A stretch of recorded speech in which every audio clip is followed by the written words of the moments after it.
Hello and welcome back to yet another toy unboxing video. I'm sure the 2 or 3 of you watching are all thinking the same thing. Where are the transforming toys? Well, here we go. Here's your transforming toys. It's Transformers Earthspark Bumblebee, picked up locally at my local Canadian Walmart, where they are all over the place. I've in fact picked up the whole wave, but today we are going to be starting out with this guy, as voiced by Abid Nadir's actor himself, Danny Pudi, who, as you can probably remember, was awesome on Community and was awesome on DuckTales, and was hilarious telling Larry King, "Come on, Larry, I'm on DuckTales." Temper your expectations a little bit. It's, again, like a standard Hasbro open box, and it's actually fairly easy to take out. It looks like we've just got the 2 twist ties there. Oh no, sorry, 3 twist ties.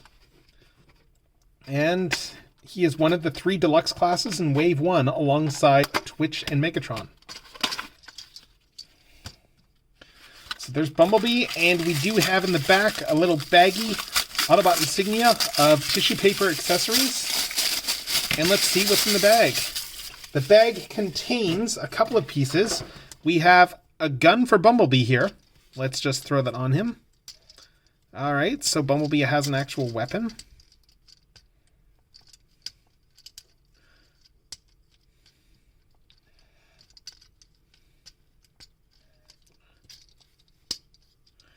And, of course, we have the Build-A-Figure part, because this line has a Build-A-Figure. Specifically, they're doing a Build-A-Figure of Mandroid, the villain from, the human villain from Season 1 of Earthspark. Posability on this limb, this is Hardtop's arm, which Mandroid then appropriates for himself. And it's very, it's looking like this is going to be very 5 points of articulation as a Build-A-Figure, because there is absolutely no elbow here.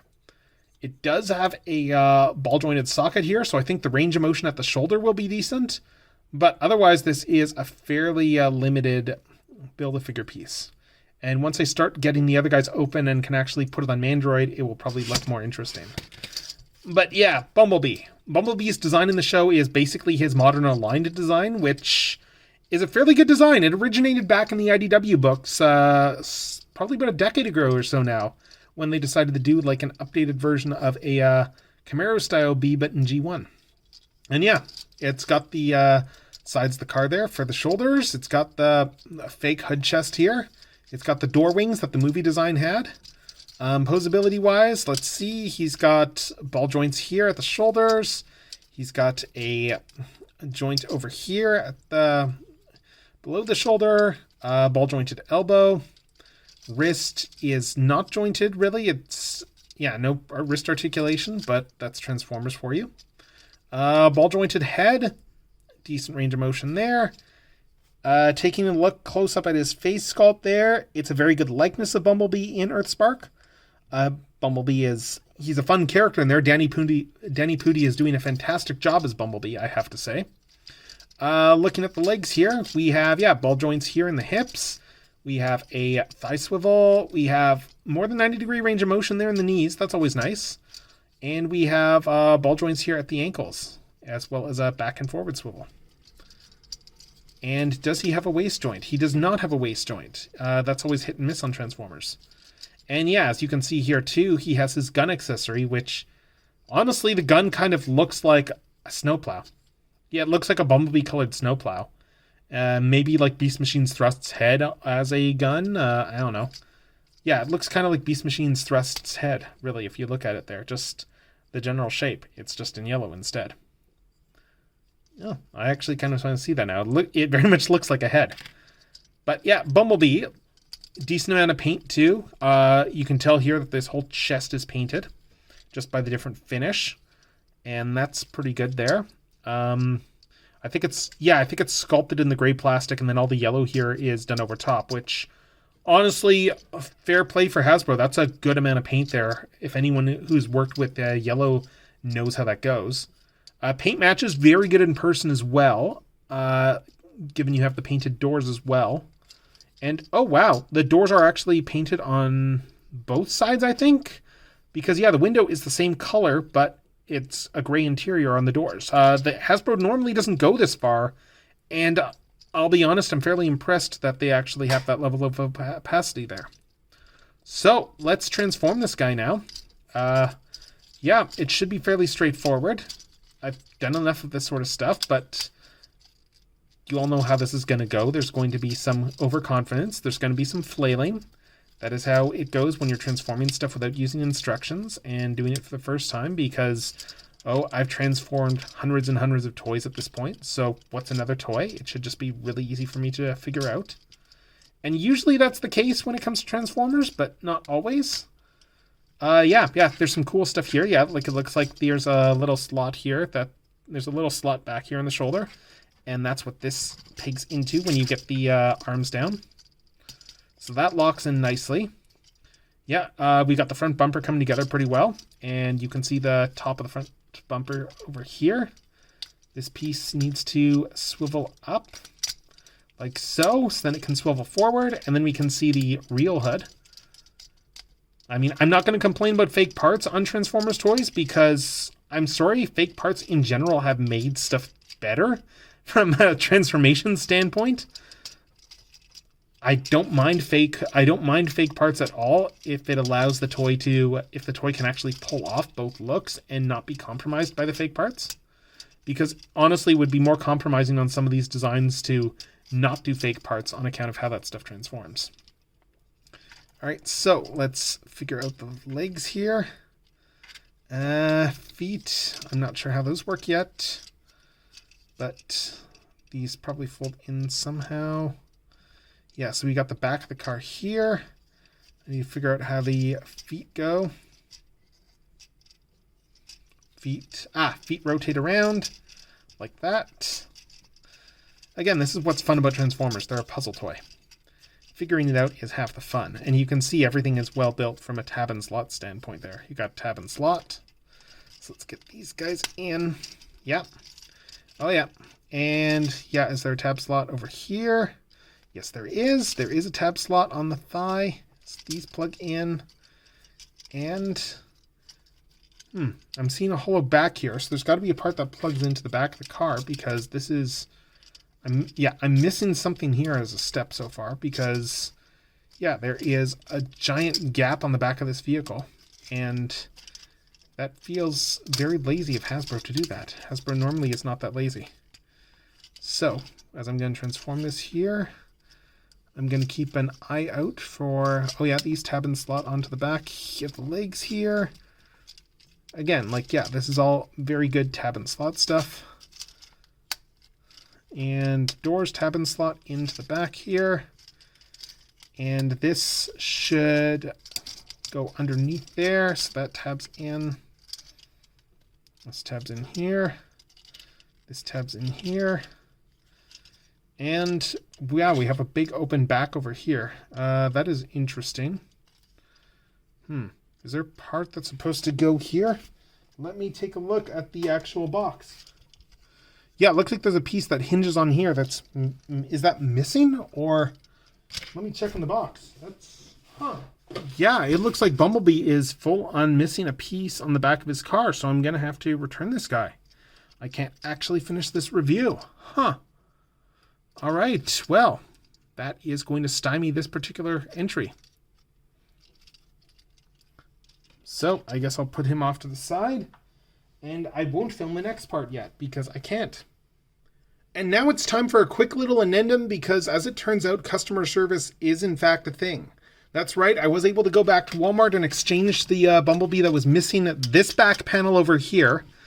And then I just finished transforming it back on alt mode. And now that I can actually show off the alt mode, yeah, this is a really good Bumblebee alt mode. Like, it's very clean. It's got the big beefy muscle card look to it. It's just really nice. Everything plugs in very solidly. Like, I've been told this is the best of the Earthspark Deluxes. I can't say that for sure because I haven't messed with any of them yet, but aside from Bumblebee. But yeah, no, it's a very good alt mode. Very good Bumblebee. And he does have his weapon storage as well still, too. The weapon can peg in up here. Or we can take the weapon out and we can peg it in down here. And yeah, the weapon is hollow in the back, so that is a thing. But yeah, you do have your options if you want to actually be able to store the weapon on this guy. Transforming him back out to robot mode, you will then be able to see where the kibble is supposed to go. Yeah, this one's got a little bit of a looser leg than my old one did. Yeah, you'll be able to see how this is all supposed to go. And again, this is a very straightforward transformation, very intuitive. Very pleased with how this figure turned out here. Yeah, split these here. Again, like, God, look at how well everything slides in, everything arranges. This is just beautiful. Oof. Molto bene. Beautiful. Just all comes down nice and super intuitive, like, fold these back around. Like, just look at this. And then the way the backpack is supposed to go is it folds up like so, assuming it doesn't pop off this piece here. In which case, yeah, it folds up like so and tucks underneath. And again, pops off. Like, it's annoying that it pops off, but you know what? It's a very clean robot mode. And there you can see, yeah, this piece here was supposed to be there, which actually, yeah, makes for a little bit of a cleaner back than I originally thought this toy had. And I really like this toy, even when it had that flaw of the not-so-clean back. So yeah, it is a good Bumblebee toy. As for the second half of this review, it's going to be yet another Bumblebee, but a very different Bumblebee. Specifically, it is the Transformers G.I. Joe crossover Bumblebee Striker that comes with Stalker as well. Now, I'm going to just put it up here. I'm not going to open Stalker because I don't really have interest in the 3 3/4 inch Joes, but yeah, let's take a look at this box art first here. It's some nice box art. Bumblebee turns into, yeah, the Striker there. It's a very beachcombery alt mode, even a houndish alt mode, if necessary, although it straight up is just beachcomber. But, I mean, you can tell that they're very much going for marketability with these by picking brand name characters. Like they did the Hiss Tank that turns into Megatron previously. So I completely get the choice from a standpoint of getting these made. But, yeah, I can understand why people are not a huge fan of the choice. Because, well, quite frankly, yeah, it's not a very Bumblebee-ish thing. These are very much crossover appeal toys, though, because they are 3 3/4 inch vehicles. And the fact that they transform and can hold the G.I. Joe figures in both modes is very much the attraction of these. I think that for Joe fans who like the classic 3 3/4 inch scale stuff, that is the part that is going to be appealing to them the most. And I completely understand that. Like, and I'm just saying, I understand why Transformers fans might not be the biggest fan of these things, because they are not solely aimed at them. And, you know, how dare Hasbro make something that's not solely aimed at us? You know, like Death Source or something like that. And I'm tearing a bit of the packaging there, but this is going to end up in the garbage anyhow. So, we got the sleeves off, and we see a big Hasbro logo inside.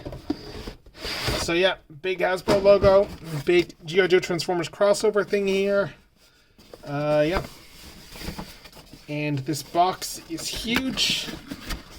Barely fits in my little display alcove here. And looking inside, we can see we have Stalker there, and we have Bumblebee. Bumblebee is just packaged here. Yeah, fairly simply. Megatron was very simply as well. It is, yeah, it's Bumblebee as a Jeep. So what do you expect with that? Basically this. And let's free him from his restraints.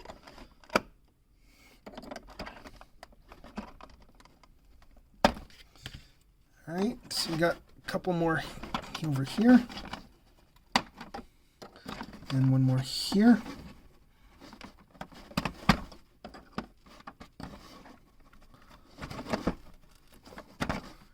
Assuming that this actually comes out.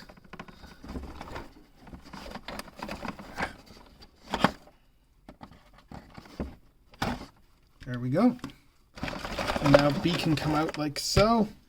And we can see here as well too, we have the roof of the Striker that's just at the top here. It just comes out like this. And we have, it looks like a couple antennae, I think, or are they seat belts? Might be seatbelts, might be antennae. I need to look again at the box image. But yeah, those are over there. Taking out the inside of the box, there's nothing inside there except for instructions and the stalker figure here. Yeah, so we have Stalker's 3 3/4 inch figure. Again, it's Stalker. I'm going to be putting that off to the side, and then I'm going to be moving the box away and readjusting the camera.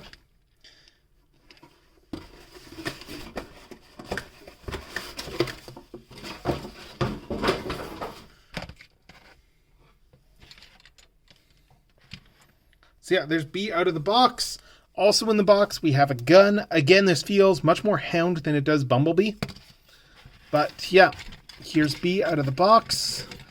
It doesn't look like he's completely pegged together, but that could also just be a case of... It could be just out-of-box jitters. It could just be the way these are built. Megatron felt a little bit different than your average Joe release, after all. And overall, I gotta say, like, the G.I. Joe team has been doing some really cool work, like at Hasbro, so full credit to them for that. Though this was done by Hasbro designers. I forget which one worked on Bumblebee, but yeah. You can see robot mode here. It is very much, yeah, it's an interesting feel, this Bumblebee here. Like, it's definitely a bit more limited than your average Transformer. He has his wrists there. He has a swivel here at the bicep. He's got the 90-degree bend. Not a crazy amount of articulation. Universal joints there at the shoulders. Head is on a swivel. And to take a close look at that head, it is a very Bumblebee sculpt. It looks kind of weird. Like, I mean, he does feel a bit oversized, this Bumblebee, but I mean, that's just a case of the fact that he is sized so that he can turn into a vehicle that carries 3 3/4 inch figures. Yeah, we have good hip motion. We have, actually, the way the transformation works, he does technically have double jointed knees. And we do have ankle tilts here, it looks like. Okay, not actually full tilts, but we do have a little bit of ankle movement on account of the transformation. However, he's got these giant ankles here, so he doesn't really need them. Like, there's not a huge need for those. But yeah, and we have a spin here. I will say with this Bumblebee toy, the chest doesn't seem to be latching in the greatest.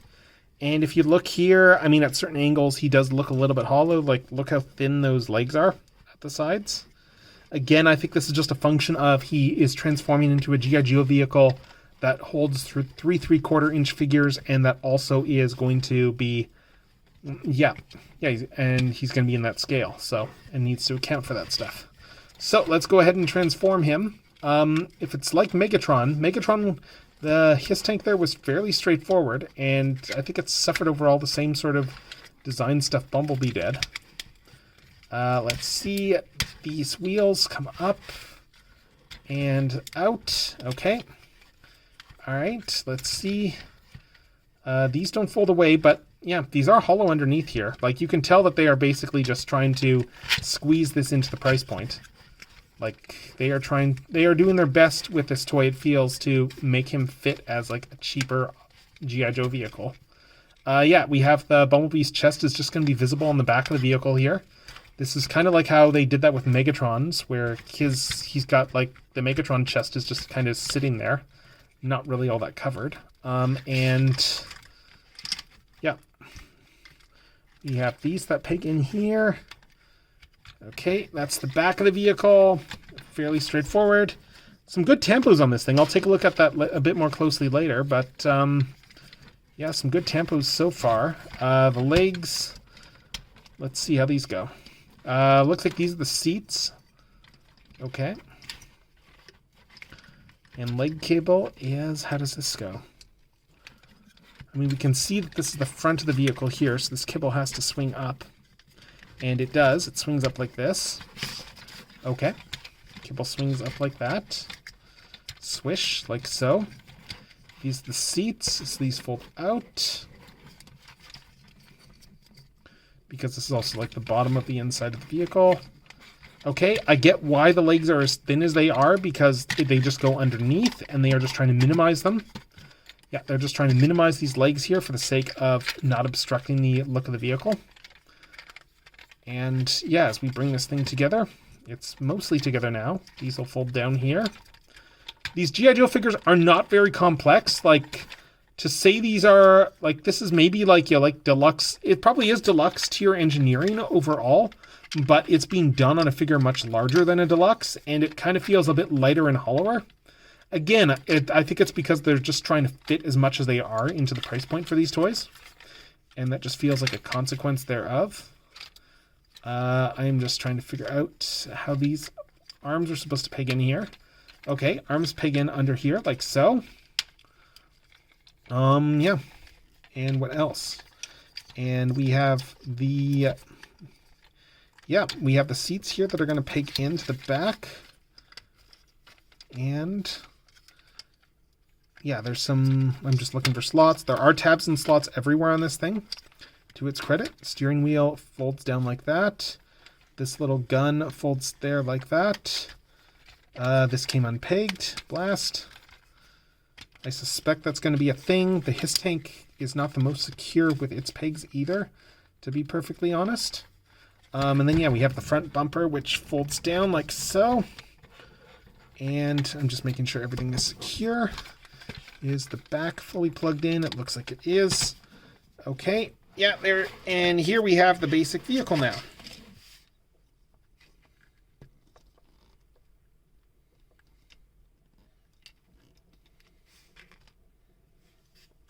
And adjusting the camera here to focus on the vehicle. Yeah, it is just an Awe Striker here. You can see a little bit of the robot parts underneath, and it's especially visible on the back, where it's just Bumblebee's chest there. But, I mean, that's why they made his chest essentially the back of the vehicle, just painted yellow. Yeah, looking around here, it's got the full interiors, room to put 3 3/4-inch figures on the seats there, working steering wheel. I mean, it looks pretty good here, and then that's rolls well, rolls really smoothly, honestly. Then we got all the other accessories too. We have the canopy. I'm actually not sure how the canopy is supposed to go in robot mode. I'm just going to take a look at the box. And it looks like the canopy in robot mode is supposed to just sit on there, which, I mean, it just hangs on the back, so it's not the greatest. Probably not a bad thing I left that off. But the his tank also had some parts kibble there, where it was like an entire chunk of the tank comes off and becomes Megatron's shield. So yeah, that's just the way these things roll, I guess. But yeah, this goes in here.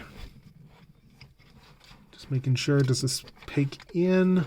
Ah, yes, it does. Oh, this actually does peg onto the vehicle here. Okay. Yeah, it does peg onto the vehicle. That's not bad. So I guess it's not necessarily removable after all, since it does peg onto the part that becomes his back. And then, yeah, that gives us more slots with which to actually graft this thing together, because there's slots on the back canopy here that peg into the sides. Let's see, am I missing anything? Okay, all right, canopies together. I'm just seeing if these pivot down at all. The wheels seem like they sit a bit uneven here, but maybe that's just the way this is meant to be. Yeah, we have these two bits here. I'm just gonna take a quick look at the box art again, and yeah, those are antenna. And that, in fact, is what these pieces are for. These are to mount the antennae on. So there, those are on. And, of course, we have that gun that I showed earlier. And that just is going to plug into the roof over here. So, yeah, now he has, like, a roof-mounted gun. These plug into the sides. And, yeah, there is Bumblebee in his Jeep form. Yeah.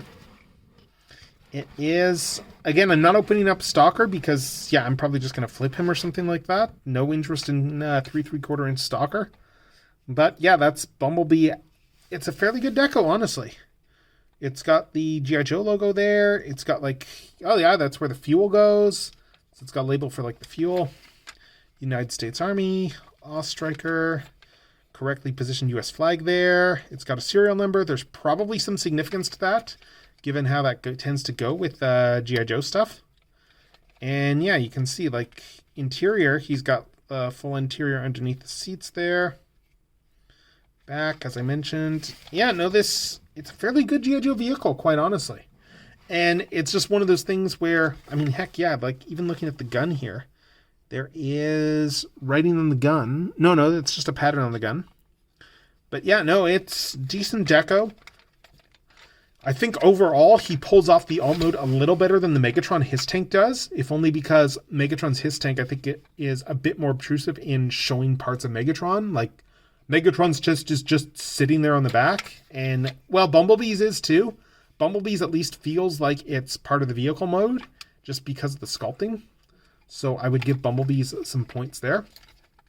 Yeah, like, really about the only thing I would say is that it feels like the wheels aren't properly aligned looking at this. Unless I'm doing something wrong, which is entirely possible. I'm just checking to see if I am. It doesn't look like I am, but that is probably the weirdest thing here. It does feel like the wheels are a little bit off center here. And again, I'm just going to double check that here, and it looks like that's accurate.